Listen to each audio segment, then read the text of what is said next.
Shakib Khan, the superstar of Bangladesh, the handsome hero of our industry. এবার বাংলার superstar Shakib খানের প্রশংসায় দেশের সকল ছোট বড় অভিনেত্রীরা এবং শাকিব খানের প্রতি তাদের একটু বেশি আবেগী হতে দেখা যাচ্ছে। একদিকে পরিমণি শাকিব খানকে জড়িয়ে ধরে কান্না করছে, অন্যদিকে যে যার মতো করে শাকিবের প্রশংসা করছে।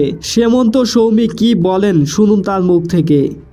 বাংলাদেশে শাকিব খান আছে, বলিউডে যেমন শাহরুখ খান আছে, সালমান খান আছে, বাট ওখানে অপরচুনিটি বেশি।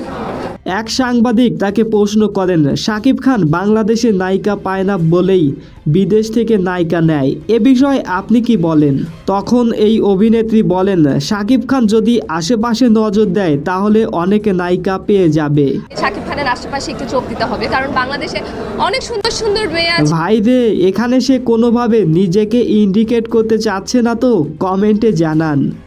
অপরদিকে শাকিব খান বলছেন দেশি নায়িকাদের সাথে আমি সুযোগ পাচ্ছি না। দেশি নায়িকাদের সাথে আমিই সুযোগ পাচ্ছি না, আমি উদ্গ্রীব হয়ে আছি দেশি নায়িকাদের সাথে কাজ করতে। শাকিব খানের নায়িকা হওয়ার জন্য প্রায় পাগল দিঘি, চমক, সারিকা, শবনম এবং পরিমণি সহ আরও অনেকে। এখন প্রশ্ন হচ্ছে ভাই, শাকিব খান এখন কাকে রেখে কাকে নিয়ে সিনেমা বানাবে? প্রশ্ন থাকলো আপনার কাছে, জানিয়ে দিন কমেন্ট বক্সে।